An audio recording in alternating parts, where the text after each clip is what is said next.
Okay guys, so today I'm going to be showing you how to change and pick out your torque converter belt. So there are tons of different torque converter belts, tons of different torque converters depending on one that you have. This is a 30 series, 40 series and 20 series and 44 and 50. They're all pretty much the same except for the size of the engine and the angle of the belt.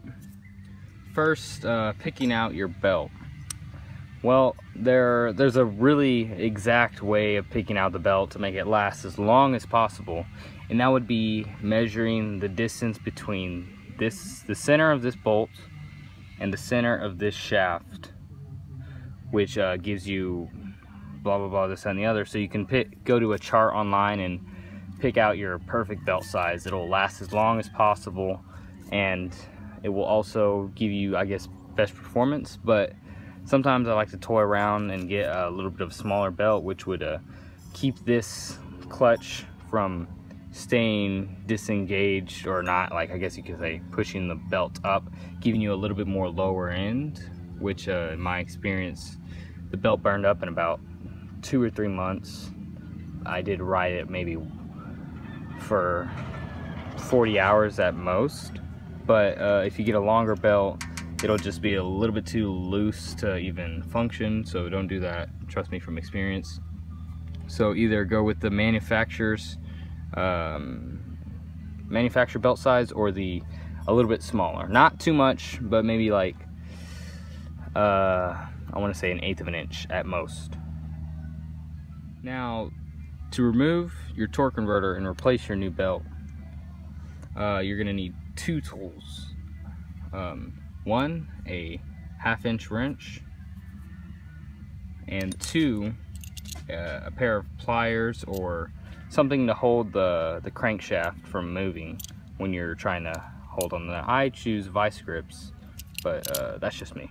Okay guys, now what you want to do is have somebody hold the crankshaft, or use the vice grips or pliers to hold the shaft in place while you break this nut. Not literally break, but get it out of its tight spot, and you use that with a wrench or whatever your tool of choice is. Now I've already broken it, so I could just twist it off by hand.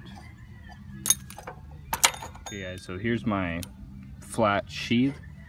I don't want it coming off, I just want to pull all this string off, or rope, or whatever you want to call it. That came from the last belt when it broke, and I'll get back to you when I'm done with that. Okay guys, I pulled this off. Now you should have a brass bushing on this. I do not. Kind of ashamed myself that I don't. I think I must have lost it or must have fell off. But here's my aftermath of I guess you could say rope or cord. And while you're here, you have this clutch off. You might want to just open this up and spray some dry molly or any dry lubricant inside of here. So if you want to, you can. If not, no sweats. Now we'll be installing the torque converter belt. Make sure that your flat side is being faced towards the engine. All you got to do is just put it on the back pulley. Ideally, you won't have a guard right here, but if you do, you can just twist this pulley and then pull it out, and you can just shove it in there and it'll be all good. I'll get back to you guys. I got the belt on, and then I could just twist it and put it over this. Just make sure that this is all good. There we go. And that's how your belt, it should have a little bit of slack in it, just so it doesn't engage whenever you first turn on your bike or go-kart. And next, what we're going to want to do is go ahead and put on your clutch, and you should be good to go. What you want to do, tightening up your bolt in order to so make sure it doesn't back off while you're riding and you lose a clutch. You're going to want to go ahead and replace your pliers or whatever you have to hold the shaft steady, and then you're going to want to get your wrench and tighten up this bolt. Make sure it doesn't turn like that. I'll get back to you guys. Everything's all good, and I'm going to go ahead and start it up.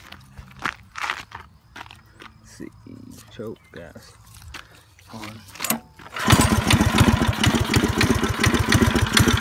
And if you've done everything correctly, it shouldn't grab on to the belt until you rev up to a high RPM.